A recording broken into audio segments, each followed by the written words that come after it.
Independente da época, é bem possível que tu conheça esse personagem aqui, o Eustácio.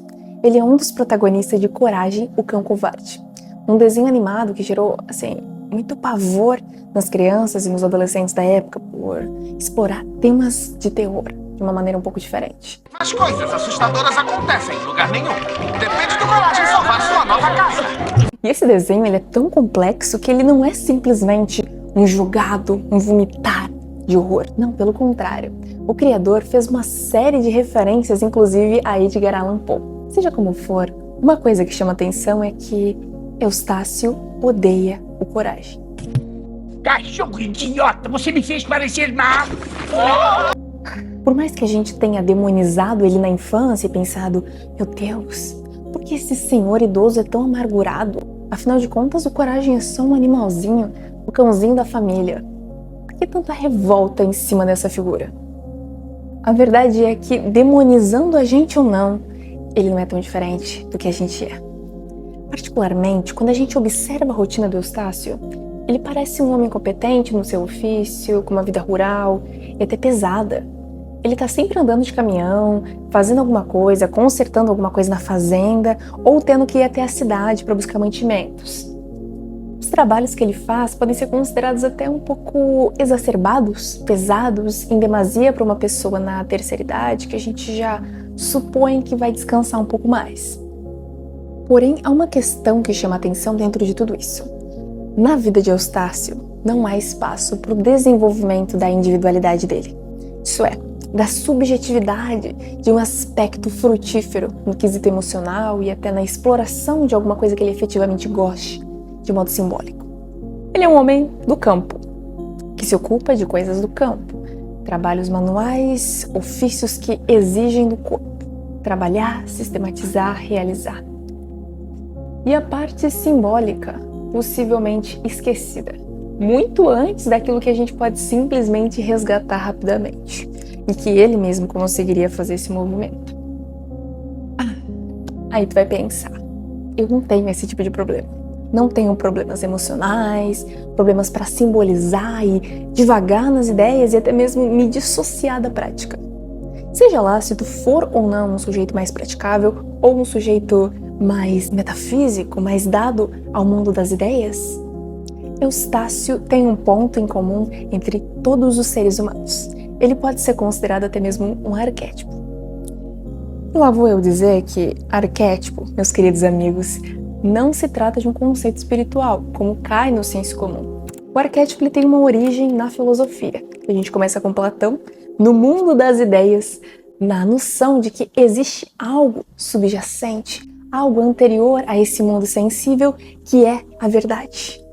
Esse mundo das ideias.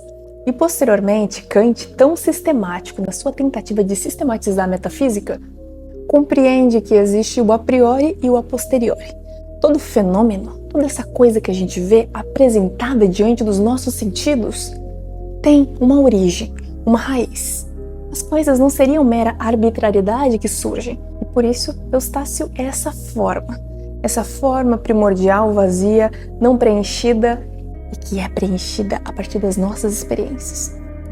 O Eustácio Diana, o Eustácio Jefferson, Cláudio, Ana, Maria, enfim.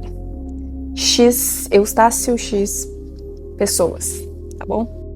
E a essencialidade para a gente compreender isso é quando entra o Coragem propriamente na jogada. Diferente do Eustácio, ele é alvo de amor e de afeto da Muriel, que é a esposa do Eustácio. Já ele fica continuamente na posição de um trabalhador que não recebe carinho da própria mulher. Seria culpa dela? Seria culpa do cão? Por acaso esse cão estaria ocupando uma posição que é dele? Roubando algo que de direito deveria ser dele? Afinal de contas, Eustácio é o esposo. Eustácio é o que trabalha, o que se submete a circunstâncias diversas para a sobrevivência e para o sustento da família. Portanto, por que é o cachorro que recebe todo o afeto? E Coragem tem tudo que Eustácio não consegue ter. Entretanto, Coragem não está sendo somente um cachorro. Ele está sendo uma projeção. Para Jung, a projeção é quando um conteúdo psíquico subjetivo é transferido para um objeto. Isso pode soar um pouco abstrato e um pouco estranho para quem não está habituado com a área, mas é muito simples e eu vou mostrar para vocês. Pensa só, tem uma coisa que pertence a mim, que pertence a ti, que pertence a Eustácio, que pertence a alguém. Um sentimento nosso, uma característica nossa, subjetiva e individual. E essa característica não é bem processada pela nossa consciência. A gente não aceita aquilo na gente, a gente não tem a possibilidade de ser aquilo. Como uma forma de entropia, a nossa psique faz o seguinte: ela joga, transfere esse conteúdo psíquico individual para cima de um objeto. Esse objeto não é literalmente um objeto físico, assim. Pode ser, inclusive, um objeto físico, mas podem ser pessoas, grupos sociais, ideologias, ideias, símbolos. Enfim, eu já tenho conversado com vocês sobre a complexidade do objeto externo. Eustácio não odeia o cachorro. Eustácio odeia a impossibilidade que ele tem de ocupar o lugar do cão. E que lugar é esse? O lugar de afeto que ele não consegue se colocar, por conta das próprias resistências, da própria Constituição. Sempre existe uma certa unilateralidade no desenvolvimento psicológico de alguém. Por isso mesmo que Eustácio, na medida em que é um homem que se coloca lógico, que se coloca naquele dever quase que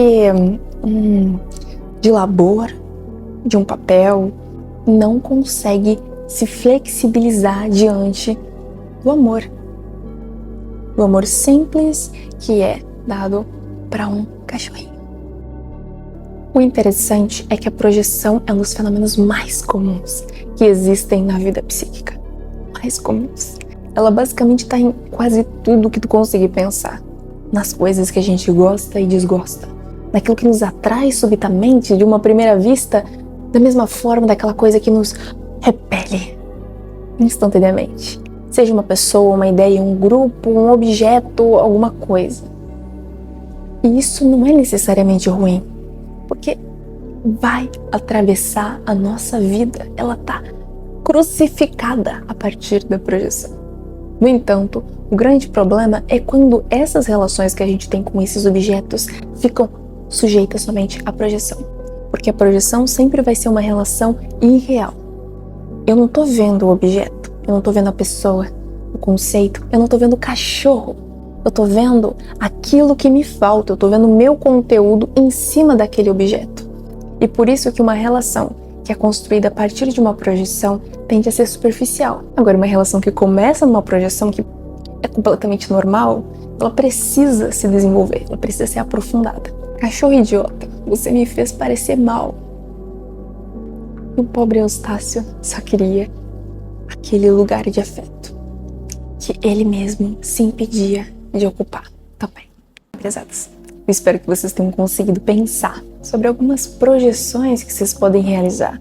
Quando a gente deposita muita energia negativa em cima de alguém, ou positiva, muita energia em cima de uma atividade, como se aquilo tivesse um valor muito além do visível. Isso pode dizer muito sobre as nossas faltas e sobre os nossos desejos, sobre as nossas características não assumidas até mesmo. Participem do Arquétipos Anônimos. As nossas oficinas são gratuitas e acontecem aos sábados, 20h30, via Google Meet. Todo mundo pode participar.